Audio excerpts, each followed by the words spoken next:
gonna go see Morbius for the purposes of this podcast so we can have a little laugh.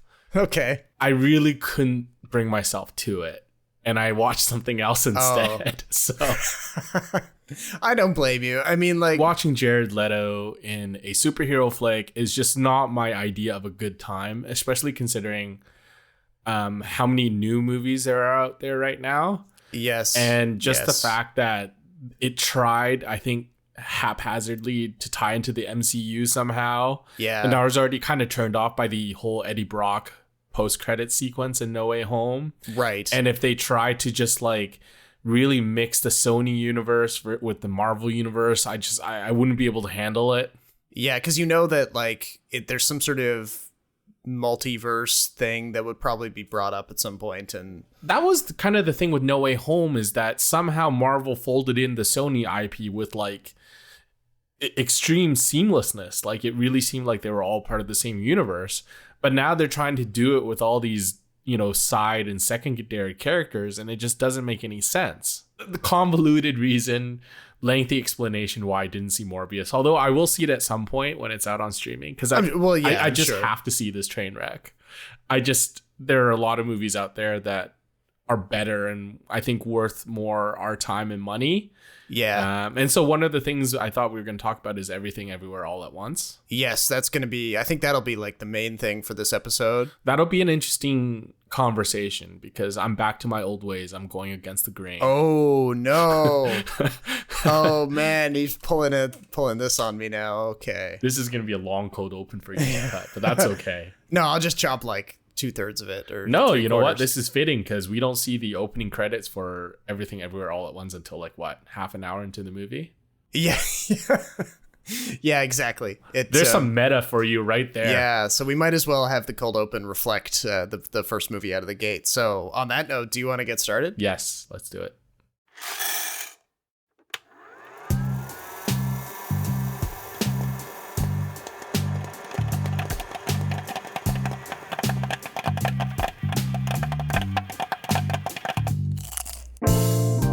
Welcome to the Extra Buttery Podcast. It's a show about movies, TV, anything with a story and actors on a screen, really. Join Jason Chan and Robert Snow's free-flowing conversation with deep dives into characters and plot with the occasional salty opinion. So get your popcorn, I got mine right here. Let's start the show!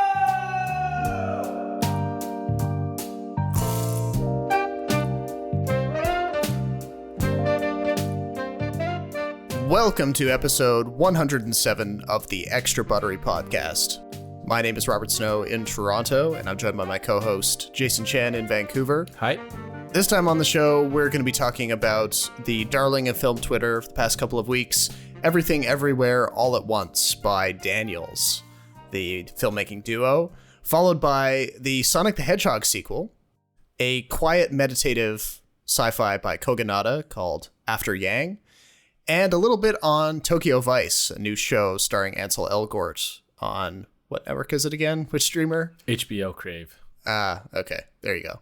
But I would say going into Everything Everywhere All at Once, I was very interested to know what you would think about it, because it's exactly the kind of movie that a certain corner of film Twitter has A, become totally enamored with, but B, it's the kind of movie that I think people on film Twitter have been asking for a long time, namely a action comedy for Asian Americans by an Asian American and a white guy, but just something that, like, you know, has a lot of Asian American representation, telling an immigrant story, but doing so in a way that's kind of like full of comedy, full of crazy, mind-bending, multi-dimensional hijinks.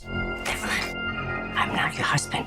I'm another version of him from another universe. I'm here because we need your help.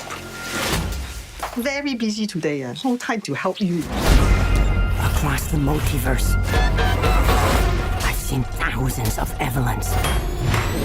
You can access all their memories, their emotions, even their skills. maybe predictably, I liked it a lot, but I'm hearing that maybe you're going against the grain on this one. You have explain yourself. Well, you're going to have to convince me why I should like this film. Oh, okay. This is one of those movies where I don't get the hype. All right.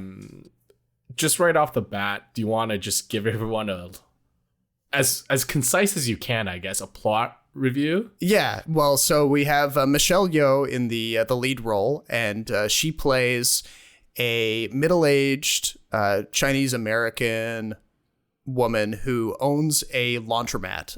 Do we know what state she lives in? Is it California? No, but it actually looks East Coast to me. Yeah, so it's kind of, they don't really bother identifying it, but it's, maybe a small town somewhere in America.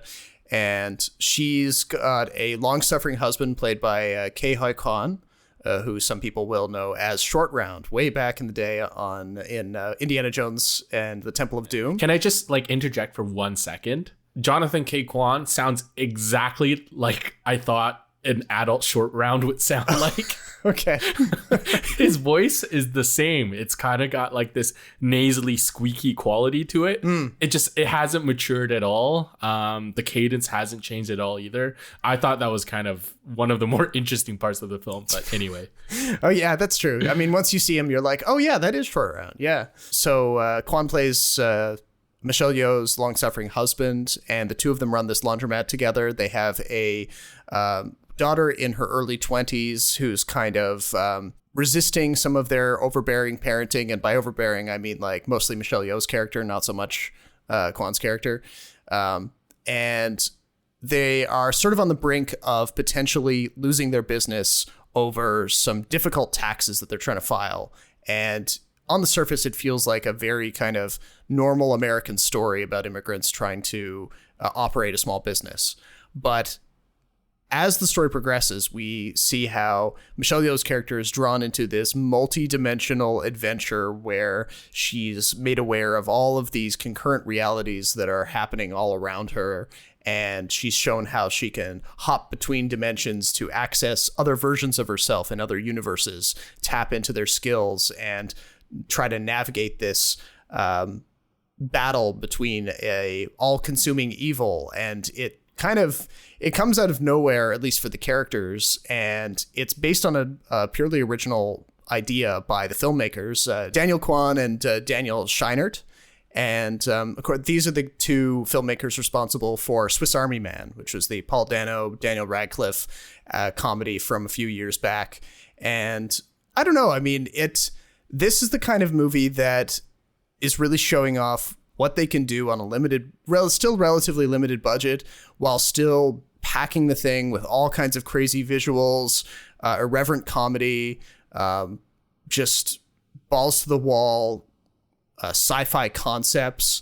And I don't know, I mean, it's a little bit rushed. It's a little bit like a lot of sensory overload at times, but it's continually inventive, and I don't know, it's better than a lot of the blockbustery stuff that we've been getting the past few months. So I was definitely on board with it. I thought I had a great time. But you're thinking that it's what, maybe too derivative, or it's... Yeah, so I mean, everyone, including in your own intro, called it original, but I don't see anything original about it. I think the execution was great, though. Okay. To your point, for a very...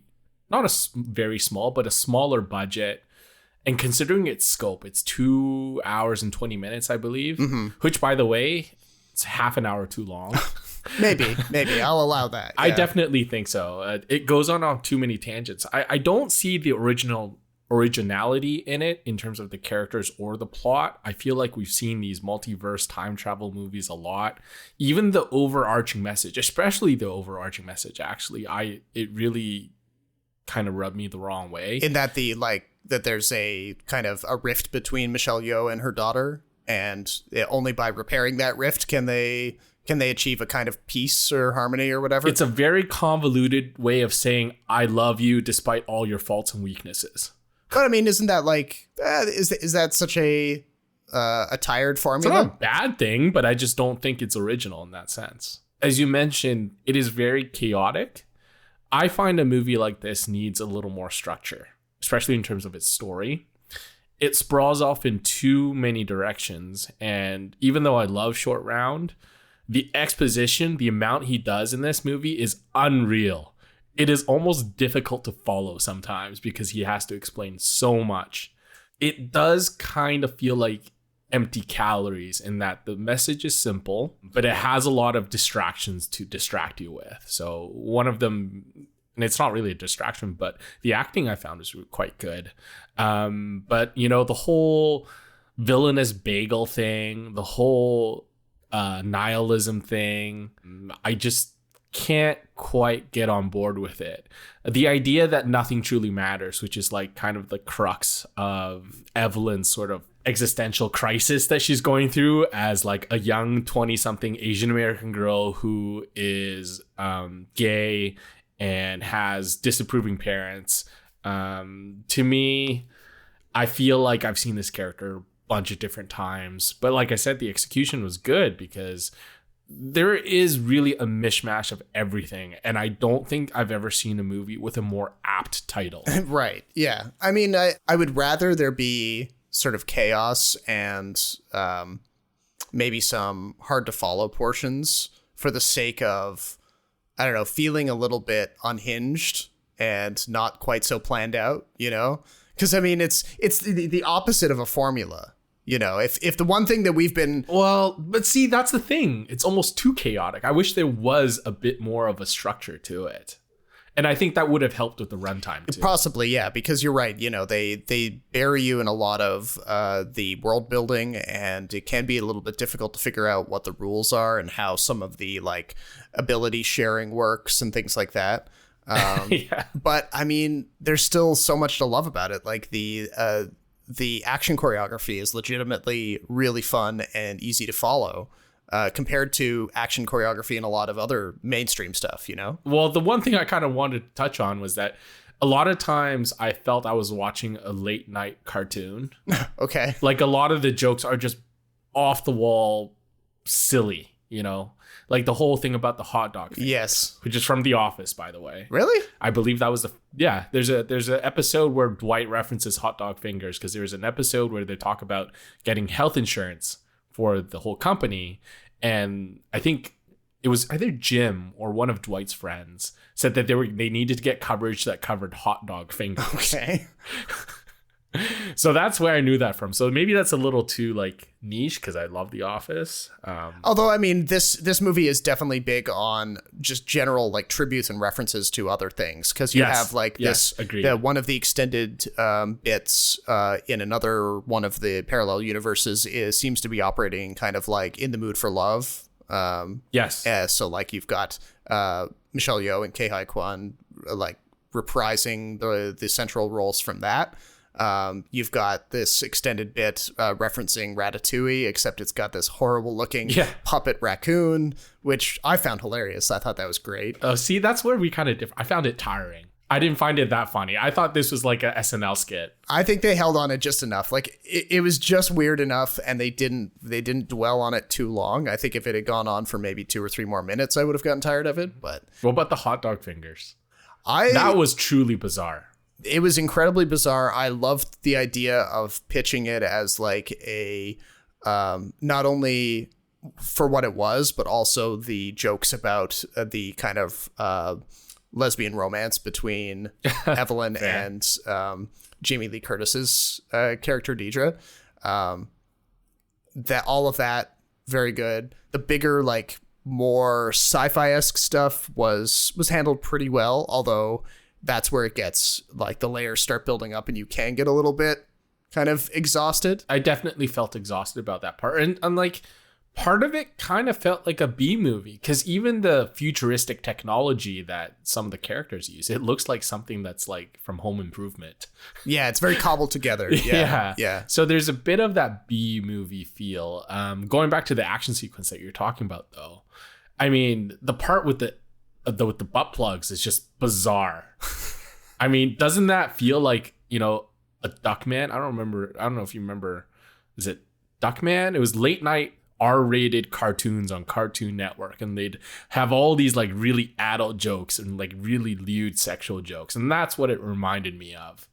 I mean, yeah, it's definitely in that world. But I mean, where else are you going to get something like that? You know, I'm asked for this stuff? But I guess part of the charm is getting it without being asked for it. But it was just really bizarre. Yeah. No, I appreciated the bizarre. I kind of like my sense of humor kind of drifts towards the surreal anyway. So maybe I was already in the movie's camp. Does it drift towards the crass? Because I grew up in teen comedies like American Pie, and I thought even for like having watched a movie where a guy like, you know, has sex with a pie. I mean, I thought the butt plug thing was, maybe I'm just getting old, but the butt plug fight scene was just a little too much for me to handle, I think. But then now you can say out loud the words "the butt plug fight scene." I mean, that's something that this movie brought into the world. I guess. I mean, like it does, I think, occupy a very niche part of film genre, but ultimately I just found it forgettable just because the message underneath was so bland. Like, what did you think of Jobu Tubaki and like the whole evil bagel thing? That is kind of like layers and layers of multicolored frosting on top of the actual issue at heart, which is the relationship between the mother and the daughter. Yeah. So I mean, I think they're dressing it up and making it very kind of nutty and over the top in an interest of kind of like, you know, it's like a spoonful of sugar. You know, you can sit through the like maybe the boring, in quotation marks, drama stuff as long as it's served to you in this totally wacky format. On an everything bagel. Yeah. So, I mean, I was okay with that, but I was also very impressed with Michelle Yeoh's like willingness to not only do things that she's comfortable with, but just like tack on all these extra types of performances that we've never seen her try before. Agreed. You know, as the lead of a movie like this, I mean, she has such a long career both in Chinese cinema and also in American films, and she's doing all sorts of kooky stuff here that we've never seen her do before. So that in and of itself was cool. I think full props to her. I think she was definitely the best part of the film, which kind of brings us to our next topic about Asian American representation. I didn't like it. I didn't like it. Partly because it leaned into so many damn stereotypes. Oh, you found it like excessively representative. Yeah. Okay. Well, no, not excessively representative. Representative of caricatures and stereotypes and what wider white America thinks of Asians. And see, that's something that I wouldn't have picked up on because, you know, there were plenty of Asian critics who were speaking very highly of this because it, you know, having a predominantly Asian cast, I guess that's enough for some people. But if you question low bar, yeah, but if you question the, you know, how they're actually depicting those characters, then maybe it's not quite as cut and dry. Well, I'll give them props because they all speak different dialects of Chinese languages, and they stuck to that, which is great. They didn't feel like they needed to force them to speak one specific dialect or language. So James Hong speaks Cantonese. Right. Michelle Yeoh is Malaysian, I believe. Oh, okay. And Jonathan K. Kwan is from Vietnam, I think. So you could actually, like, if your ear is trained to it and you know the language, you know that they're all speaking different languages. So James Hong and Michelle Yeoh will speak in Cantonese sometimes. Right. And then, but Michelle Yeoh and Jonathan K. Kwan will speak in Mandarin, but it's Mandarin with like a Malaysian, Singaporean tinge to it. Okay. So I'm glad that they kept that and actually kind of wrote it into the movie.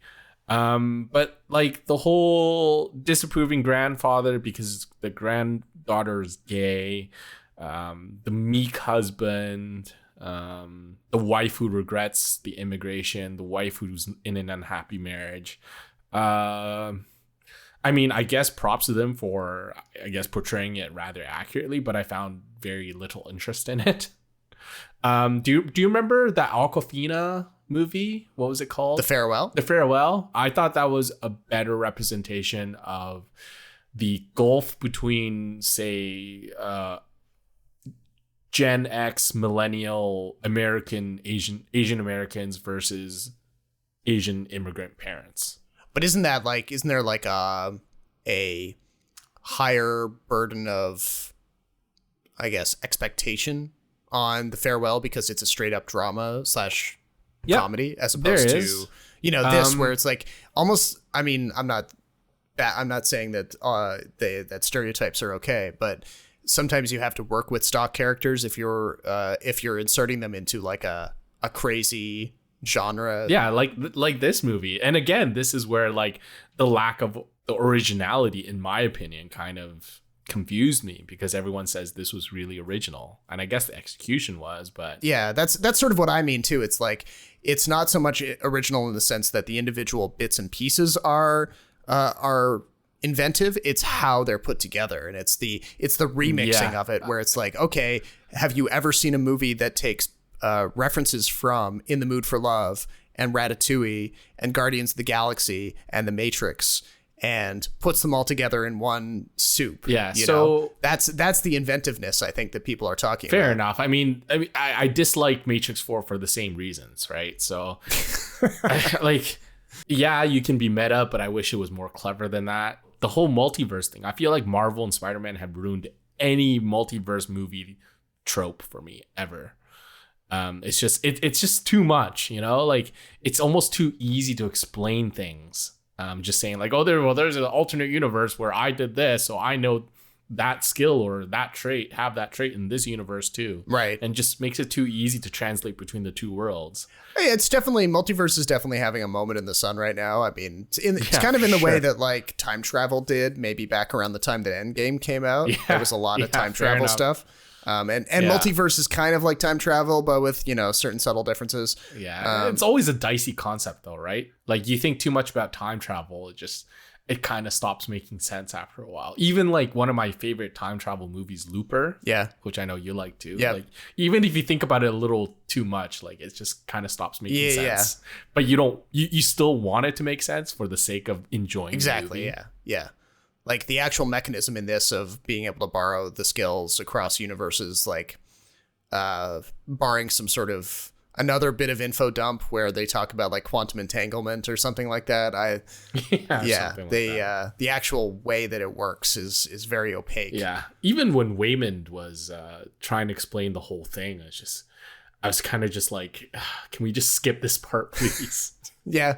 Yeah, I really don't care how it works. I just need to know it works. And it's kind of like the MacGuffin part of the movie too, right? Where like they're just like, okay, something bad is coming or happening, you just accept it. And that is where like as the movie continues, like after we've seen the roughly how that process works, it's almost like there are certain moments where they kind of skim over the technicalities and they're like, all right, she has this ability now, like just run with it. Yes. And you don't necessarily see where it might have come from and or how that plays in it. Yeah, so it's easy to get lost. I'll give you that. Yeah, unfortunately not on my top list. But would this be a movie that you would still like, despite your own personal feelings about it, would you recommend it to somebody who was like, hey, I want something to go see at the movies that's not a big franchise thing? Would you recommend it as that to like somebody who didn't know anything about the people involved or anything, like just as a fun time at the movies? Or would you recommend something completely different? Depends on the person. I think someone more well-versed in film and filmmaking would appreciate this more than the layperson. Right. I think the layperson goes into the movies looking for something pretty straightforward. Yeah, that's valid. Yeah. I mean, there's a reason why Marvel has done as well as it has. Yeah, and I think Marvel also has the advantage in that it's already baked in so much into like a cultural fabric. Like, you don't need to see the Avengers to know who Robert Downey Jr. plays in the movie. Right. And so this film is definitely more niche. Really depends. I would recommend it to someone like you, but I mean, to my parents, no. Even though they've seen Michelle Yeoh movies their entire lives, no. This would just be way too overwhelming and way too confusing and probably not very interesting to them. All right. Well, I've already tried recommending it to a few people who may not necessarily be film nerds. So when they do see it. Oh, yeah. That would be a fun exercise. Get that data, you know? All right. Well, we're still talking about mostly new stuff in this episode. So tell me a little bit about Sonic the Hedgehog 2. This is not something that I would have. Deep sigh. This is not a film that I would have thought we'd actually get in the run up to the first movie coming out, because There was a lot of stuff on the internet about how terrible this was going to be, and then it turned out to not be terrible. And so here we are a couple of years later with the sequel that nobody thought we would really get. It's a huge hit, both of them, financial hits. First and foremost, they're kids' movies. I don't think there's any denying that. Yes. These are not family movies in the sense of like jokes for adults in the same way as like some here and there, but not the concentration that you might expect from, say, a Pixar film or. Well, see, I've always felt that Pixar was always mislabeled as children's features. They're not. I think they're adult features just with cute animation. Yeah, there's an argument there. Yeah. Yeah, I think the themes that Pixar deals with are a lot deeper than Sonic. Sonic is just good guy defeats bad guy. Yeah. Anyway, Sonic the Hedgehog 2. Stand still and die! For a guy named Knuckles, you are really bad at punching. We kind of begin where we left off with the first one. Dr. Robotnik has been banished to this planet that's filled with, special mushrooms, for lack of a better word. Yeah. And he somehow escapes, comes back to Earth, and he bumps into this new character called Knuckles, which is the red one you see.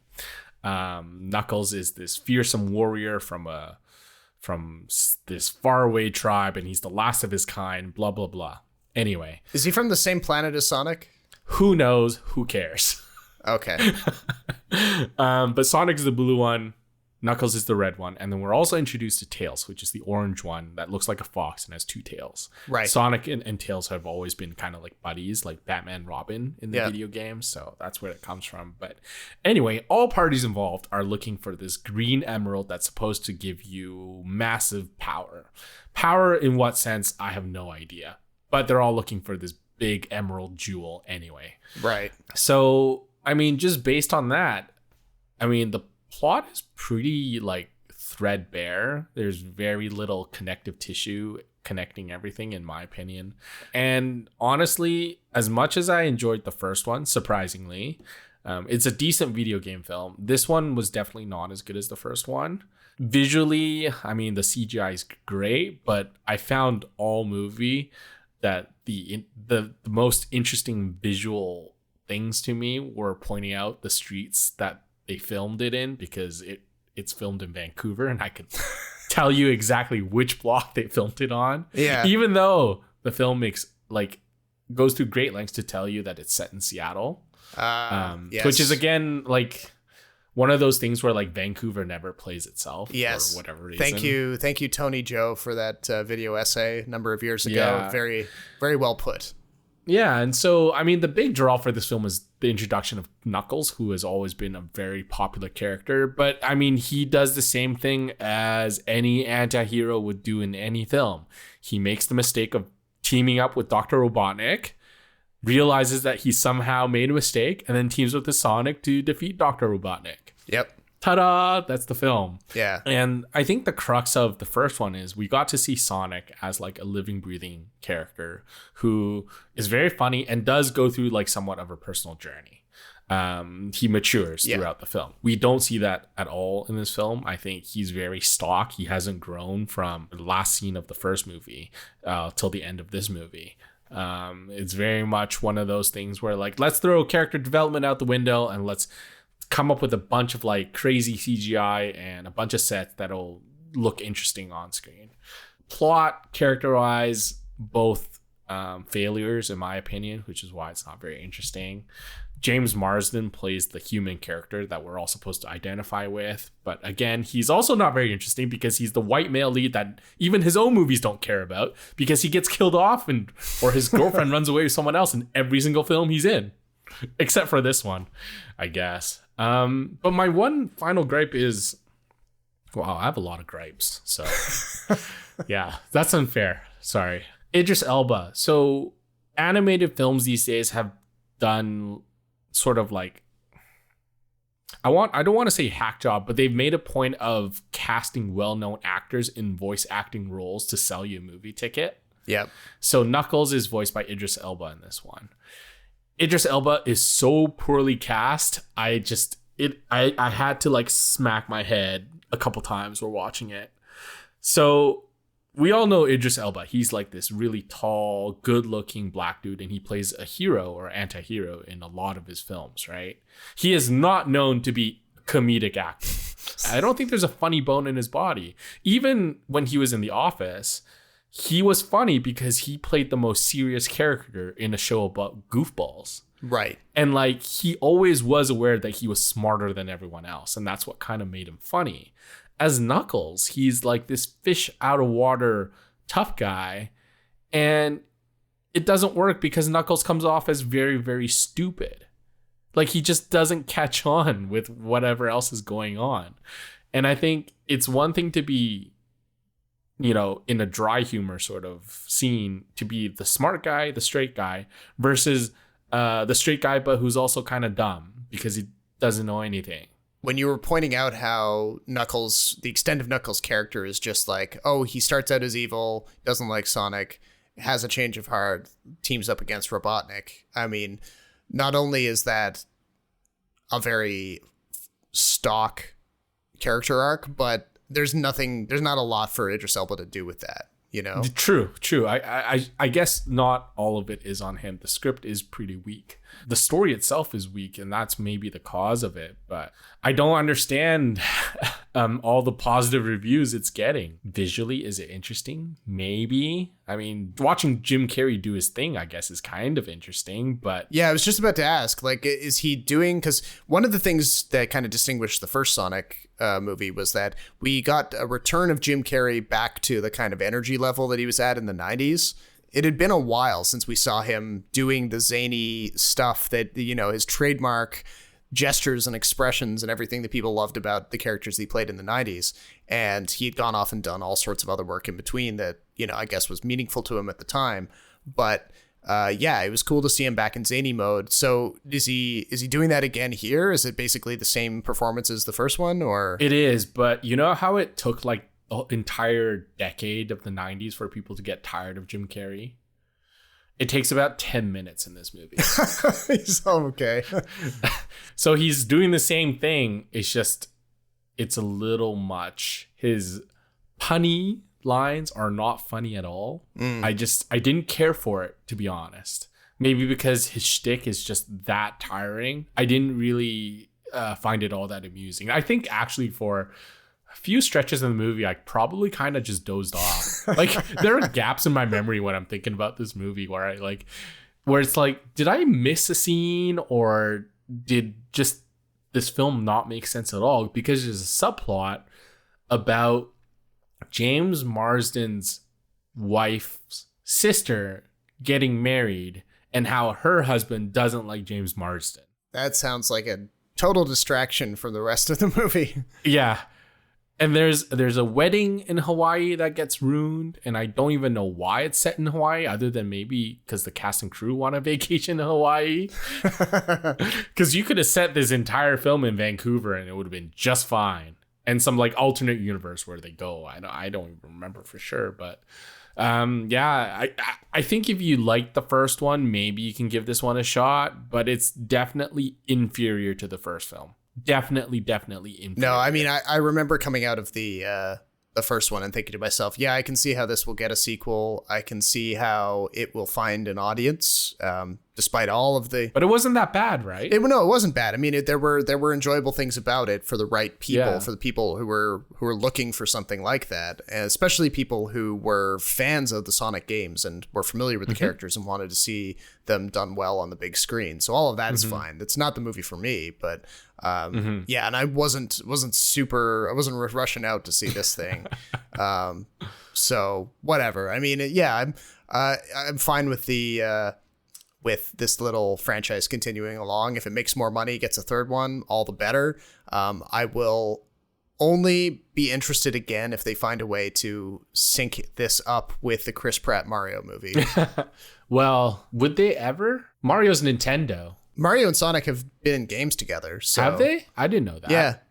Because they work it out as like a license sharing thing between, I guess, Sega, whoever owns Sega right now, they did Sonic and Nintendo, and they've done games like Mario and Sonic at the Olympic Games, and like Sonic has been in Smash Bros and stuff like that. So, that's true. Smash Brothers. That's right. So yeah, they license the characters back and forth depending on what suits them, and there will be a third film. I'm pretty positive of that.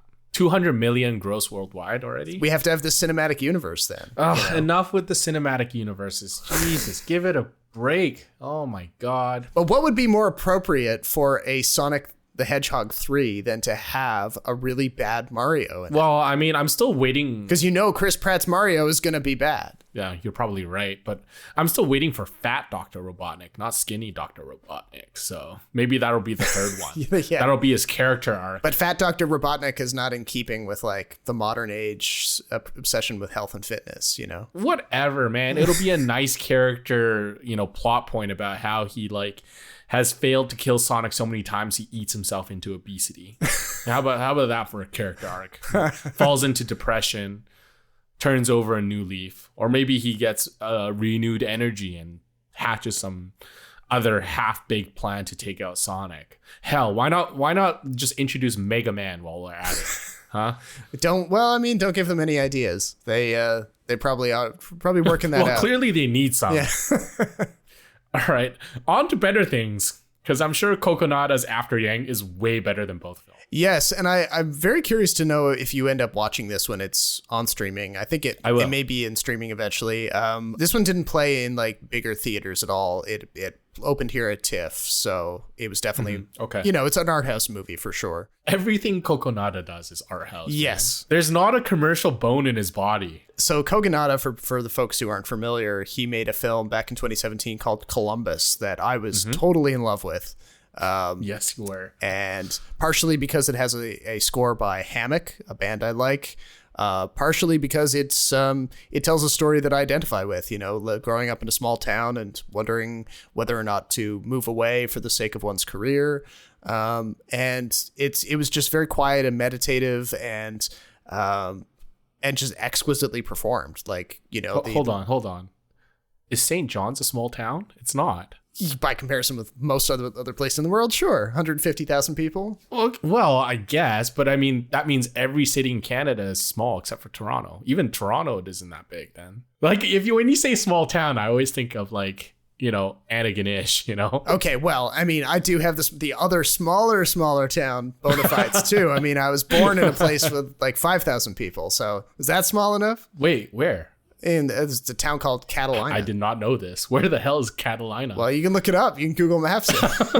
It's worth proving, I might have been raised in St. John's, but born in an even smaller place. So, I mean, I know where Kogonada is coming from in this. Okay. But anyway, that I loved Columbus, and it took 5 years for his next film to come out, but now we have it, After Yang.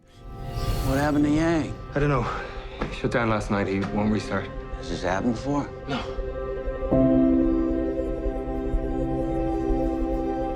If we can't get Yang fixed, we're not gonna buy another sibling for Mika. After Yang it's a sci-fi film, but not in a overbearing way at all. There's not a lot of oppressive world building, or it's a story that could equally work in the here and now. It just happens to be set in some fairly far future scenario. And in this world, we've got Colin Farrell playing a tea master.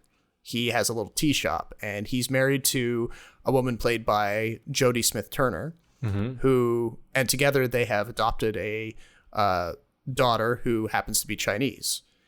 And they're concerned that their daughter will grow up to not know enough about her Chinese heritage. So they pool some funds together, they save up, and they buy what's called a second sibling, which in their world is a totally lifelike android who is synthetic. They're called a techno-sapien in the world of the film.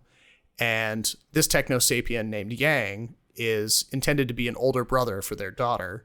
And he himself is Chinese, or he's made to look like he's Chinese, and he's been loaded up with all sorts of Chinese fun facts, as the characters are always saying, about Chinese history, Chinese culture, and he forms a very strong bond with the daughter, and they become like, for all intents and purposes, siblings. And then one day, just as the events of the film begin, Yang shuts down. He doesn't turn back on again. And so then the family has to grapple with, okay, can we find a way to repair him? Can we get him to turn back on? And through going through this process, they discover that it's highly unlikely, and they're going to have to come to grips with losing this member of their family who happened to be synthetic.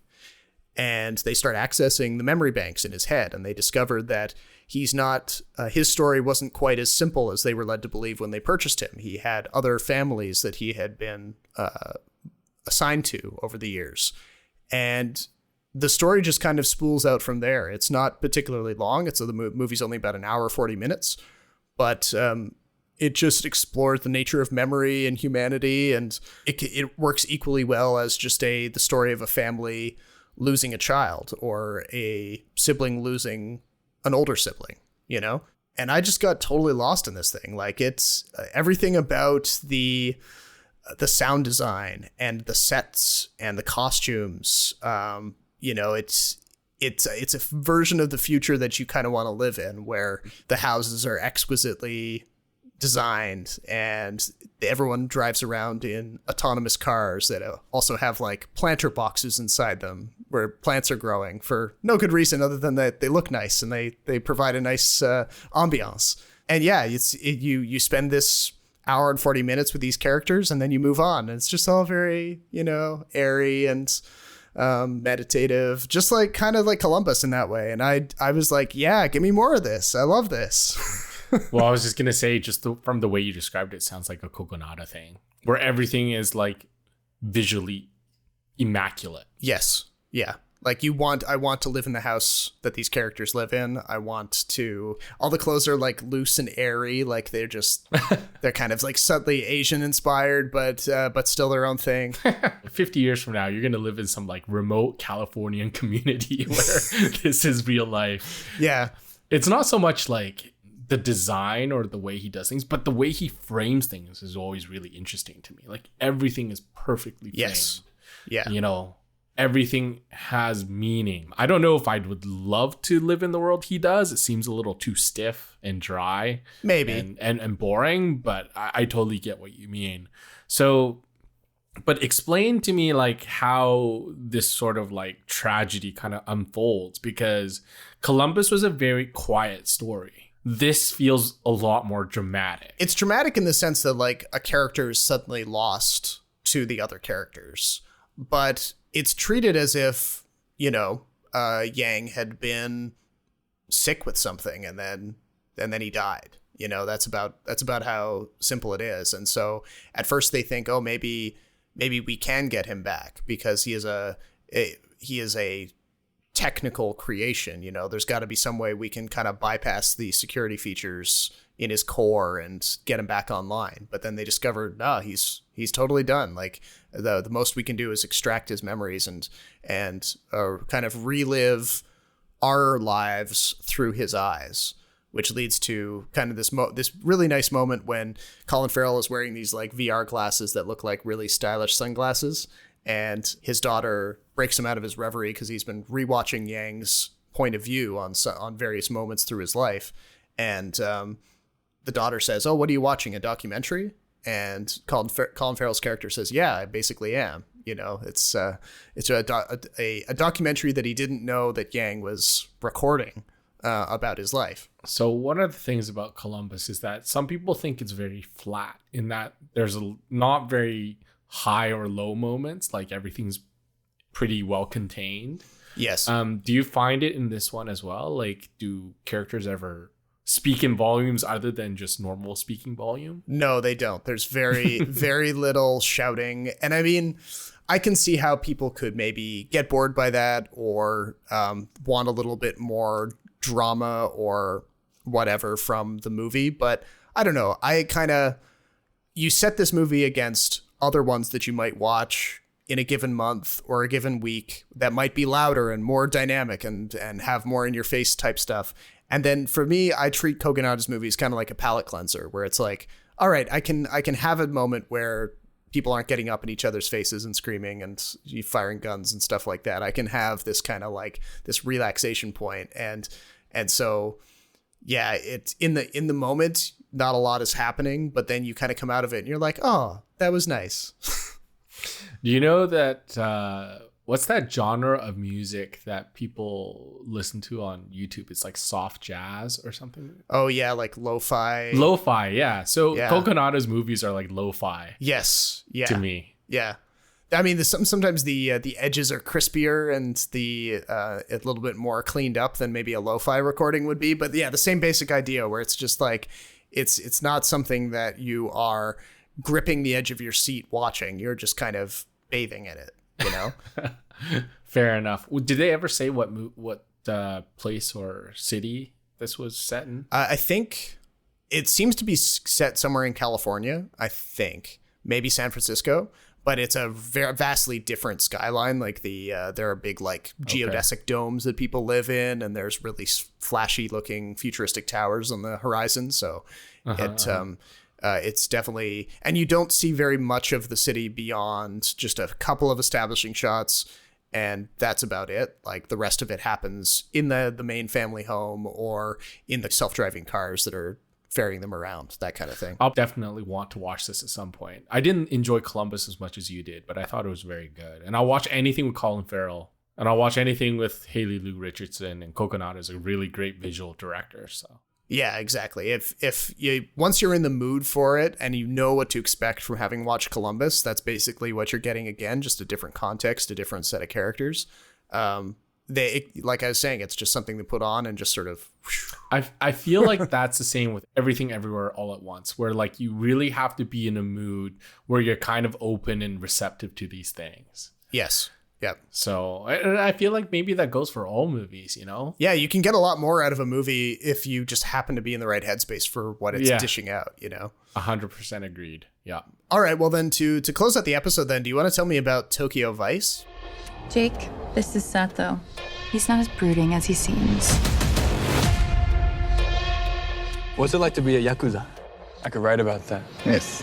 But then I'd have to kill you.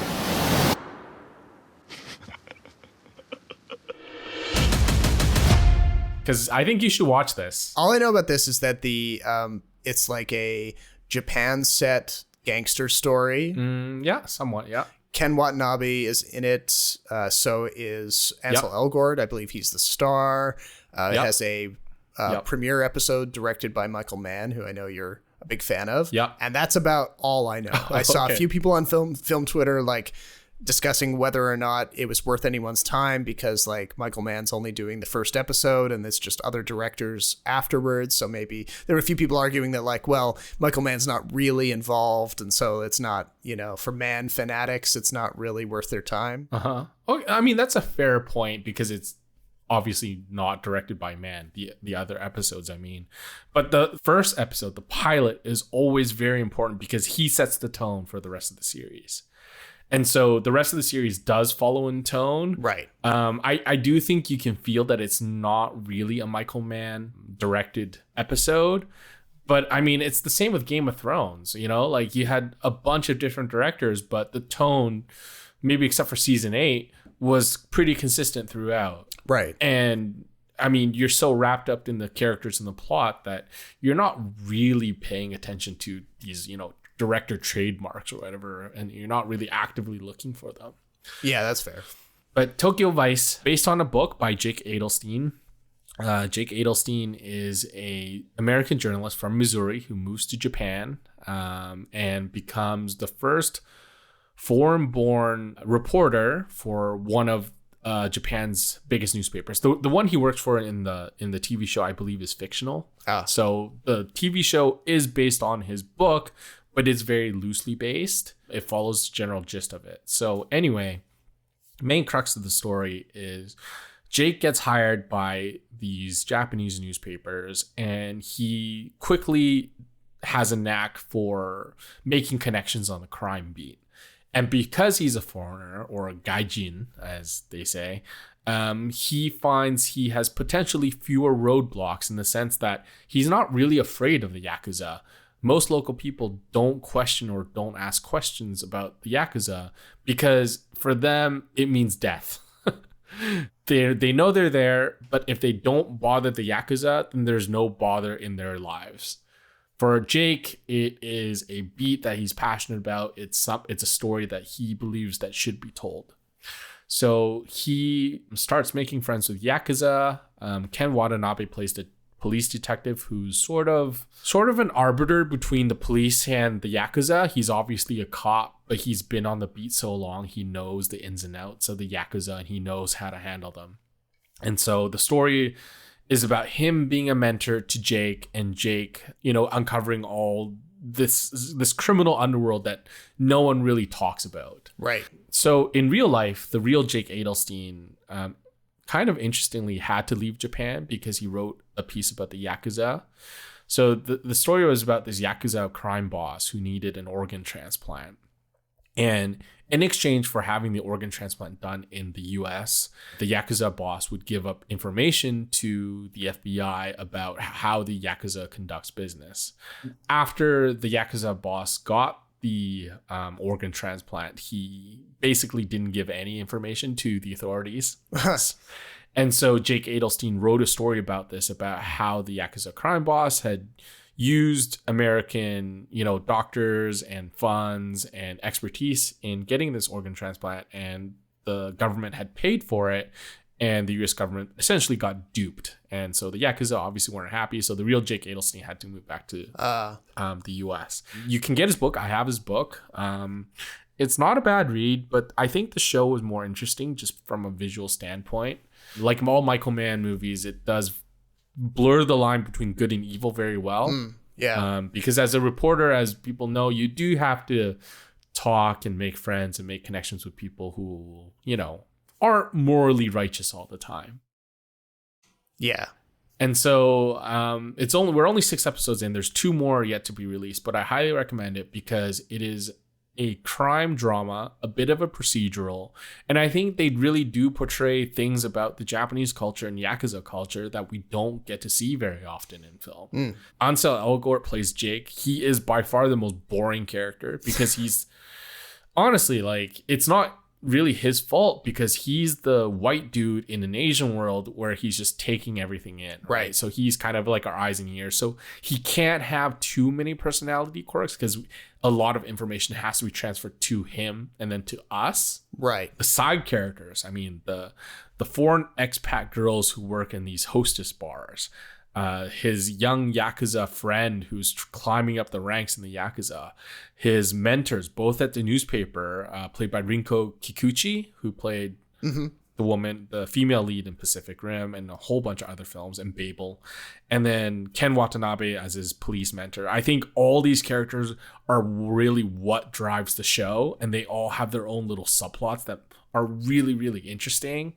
It is not loud or violent by any means, except for one episode in episode 6, where rival Yakuza gangs start this war on each other's turf. It's a very interesting watch. Every episode is like 45 minutes to an hour, pretty standard, but I highly, highly recommend it. I first started seeing people talking about it, and I was seeing bits of the marketing and the poster and things like that. I erroneously assumed that it was basically another version of, I think it was like a Netflix original that came out a couple of years ago where Jared Leto plays a white guy who's invited to become the first white member of the Yakuza, and he's given a ninja sword and stuff like that. That is the dumbest thing I've ever heard. It's a real movie that exists, and I think it came out on Netflix maybe 2 or 3 years ago. So Tom Cruise had the same sort of controversy when he played The Last Samurai. Yeah, except that was based on history, wasn't it? He was playing a real American military consultant who. Right, but the controversy was that it was implied that The Last Samurai in history was white. Oh, I see. Yeah, I can see how that would be. And that he had been somehow accepted into samurai culture and the feudal system and the shogunates and whatnot. Right. So then this movie was called The Outsider. And S.E. Hinton is rolling around in her grave right now. And so the log line on IMDb is literally an epic set in post-World War II Japan and centered on an American former GI who joins the Yakuza. That sounds stupid. And I hope Jared Leto didn't go through his method acting and try to be Asian like Sean Connery and James Bond. Well, you know that he did. Okay. Oh, that's another thing. Ansel Elgort's Japanese in this TV show is pretty good. Oh, okay. So he got like a proper dialect coach and stuff. Yeah. I mean, you can still hear the accent, but it's quite good. The real Jake Adelstein obviously spoke and wrote fluent Japanese. Anytime they have these like crime movies, they always try to play it up as like this big action dramatic feature. Yes. But really, I think some of the best crime films are the ones that are like super quiet, where violence is used to better effect when it's very minimal. Yes, I agree. Yeah. So this is the one where I was really like you, kind of waiting for like the big shootout, you know, the big fight, and it never really comes. And I'm really happy it never does. Yeah, because that just enhances the tension because you don't know what's around the corner. Yeah, exactly. That's good. All right. Well, Tokyo Vice, I'll have to make some time for that then, because I am getting to the end of Station 11, which is also on HBO Max. That's a Max original. But that one is because it's set in the years after a pandemic. It's considering the pandemic is still sort of going on. It can be a little bit of a rough watch because you're being presented with imagery that feels a little bit too close to home. So yeah, maybe Tokyo Vice will be a bit of a palate cleanser after that.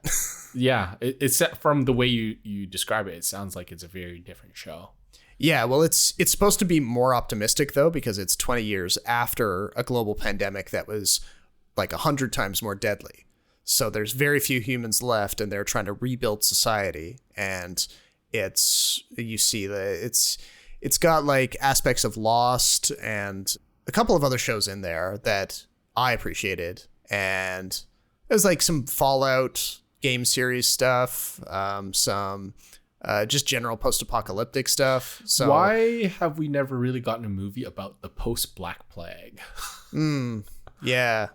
I can't think of a single movie that takes place during that time. Can you? No. It's always like a briefer segment in some other like thing about like historical time travel or something. Yeah. I don't know why. That would be like an interesting topic, you know? Like I did read a book that was kind of set partially in the Black Plague, and that was kind of harrowing. Lots of people just like coughing up pus and stuff like that. It was a bit of a slog. Yeah, considering all like the medieval movies and you know stuff that we get from that era, none of them, I can't recall a single film that really dealt with it head on. Like we're getting all these like pandemic era films, right? Yeah, but they're like sometimes they're like comedies of like, oh, we're locked down together. What do we do? Yeah, whereas the Black Plague was like the most deadliest thing ever. Maybe one day we'll write one. Everyone dies. The end. we'll let a decade or so elapse so that, you know, the bad vibes are kind of in the rear view. Yeah, it's true. Cool. All right. Well, so then basically that leaves us with a split decision on Everything Everywhere All at Once. Oh, okay. Well, hold on. I didn't like it that much, but it's not a bad film by any means, I think. Okay. All right. So a little bit more shades of gray then. A do not recommend on Sonic the Hedgehog 2. No. Hearty recommendation from me on After Yang, and hearty recommendation on Tokyo Vice. So, I mean, that's pushing us more towards the positive end. Yeah, of course. We're always positive here, right? And so then coming up on the show, there are still lots of interesting things coming out. I myself am very excited for The Northman from Robert Eggers. I'm watching that this weekend. Oh, excellent. And I'm probably watching The Unbearable Weight of Massive Talent, the Nick Cage meta comedy that's also coming out this weekend. I'll try and catch that one. So hopefully we will have some discussion on both of those movies in the next episode. We got a bunch of blockbusters coming up. Yeah, as we get into summer movie season with May, like we're gonna finally see Top Gun Maverick, I think. Yes. So that is a big one on the nearer horizon. Doctor Strange 2 is coming out in 2 weeks. Yeah, we may fit Doctor Strange 2 into the next episode because the timing might work out on that. But so yeah, come on back for discussion of those movies. And until that next episode, my name is Robert Snow in Toronto. And my name is Jason Chen in Vancouver. Thank you for listening, and we'll talk to you next time.